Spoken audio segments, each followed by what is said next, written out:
Denny Hamlin didn't just tap his teammate at New Hampshire. He didn't just spin Ty Gibbs into the wall. What he did was far bigger. He shook the entire foundation of Joe Gibbs Racing and possibly started a civil war within one of the most successful teams in NASCAR history. This wasn't just a racing incident. This was a warning shot, a demand for order, a challenge aimed directly at the leadership of the team he's committed the rest of his career to. And the target? Joe Gibbs himself. It all started on lap 110. Hamlin was still alive in the playoffs. Every position mattered. Every point was crucial. But in his way was none other than Ty Gibbs, his teammate, and the team owner's grandson. Now here's where things get wild. Ty Gibbs was already out of playoff contention.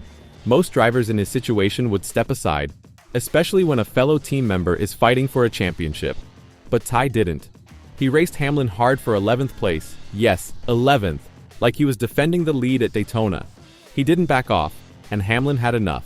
He dove underneath, tapped Gibbs's left rear, and sent him slamming into the wall. Gibbs's day was over, and as he headed to the garage, he shouted just 2 words: "Game on." That wasn't just frustration. That was a declaration.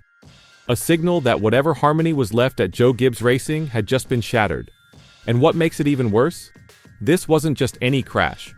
This was a battle between the old guard and the future. Hamlin, the seasoned vet. Ty Gibbs, the rookie, and the heir to the empire. One trying to win now, the other trying to prove he belongs. But in a team built on discipline and teamwork, this moment felt like the rules had been thrown out the window. After the race, Denny didn't hold back. On his podcast, Actions Detrimental, he let the world know exactly how he felt. My teammate out of the playoffs should not be the hardest car on the track to pass. Think about that. That wasn't just disappointment. That was disgust. Hamlin wasn't mad about being blocked. He was furious that his own team was standing in his way. And more than that, he pointed fingers at leadership for allowing it to happen. Not being good teammates, but yet being the most difficult ones to pass. "We might as well just hang this thing up," he said. "It's too difficult to win naturally, much less if everyone just races for themselves."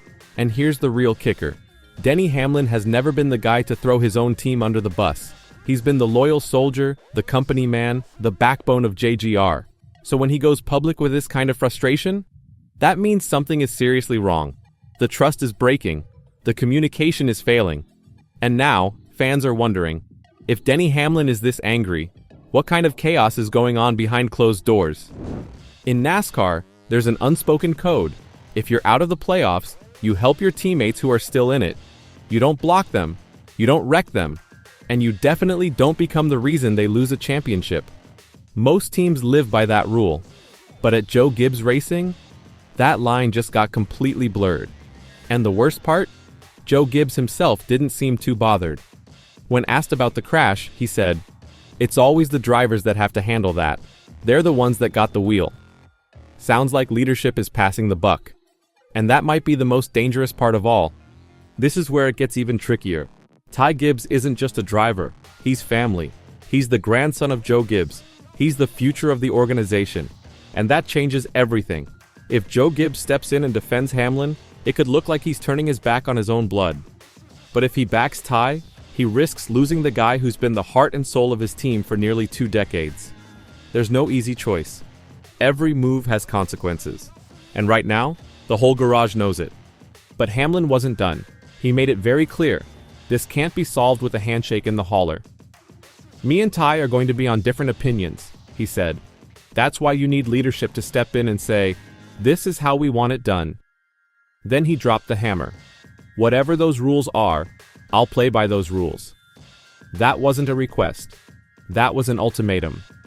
Either the team sets boundaries, or things are going to spiral out of control. And that's exactly where we are now. The problem isn't just that a driver wrecked his teammate. The real issue is that nobody seems to know what the rules are anymore. Hamlin's message was loud and clear. If there's no plan, we don't stand a chance. And you know what? He's absolutely right. Playoff races aren't just about speed. They're about survival, unity. Every driver, every crew chief, every decision needs to work toward one goal: winning the championship. If everyone's just racing for themselves, the team loses before the green flag even waves. And what's JGR doing about it? So far, nothing. No press releases, no team meeting updates, no word from Joe Gibbs, just silence. And inside that silence, you can feel the storm building. Because this isn't just about New Hampshire anymore. It's about whether Joe Gibbs Racing can even function as a team when it matters most. If leadership keeps sitting on their hands, drivers like Hamlin might start wondering if loyalty still matters. Let me explain why this moment matters more than most people realize. This isn't just about Hamlin versus Gibbs. This is about a generational collision inside one of NASCAR's most powerful empires. On one side, you've got Hamlin, the established veteran with years of experience, hundreds of battles under his belt, and a fire that still burns for a championship he hasn't yet won. On the other, you've got Ty Gibbs, young, talented, hungry, and full of something even more dangerous, something to prove. And standing between them, Joe Gibbs himself, grandfather to one, mentor to the other, boss of both. But Joe's got a problem. If he doesn't take control of this situation, he risks letting the locker room fracture. Championship teams don't run on chaos. They run on trust. They run on direction. And right now, JGR is running without a map. NASCAR analyst Adam Alexander put it plainly. Gibbs could face a firestorm in the garage. And he's not wrong. Because this isn't just about one wreck. It's about what kind of team JGR wants to be. One that fights for each other. Or one that falls apart from the inside. To make matters worse, this whole mess came right after a strong start to the playoffs. JGR came in hot, dominant, focused. Then came New Hampshire. One race, one move, one explosion. And suddenly, everything is in question. If they can't fix this drama fast, it could destroy their entire postseason. Because if your own teammates are the biggest threat on track, how do you expect to beat the rest of the field? And now, the fans are watching, closely. People are already asking the tough questions. Will Hamlin be punished behind closed doors for going public?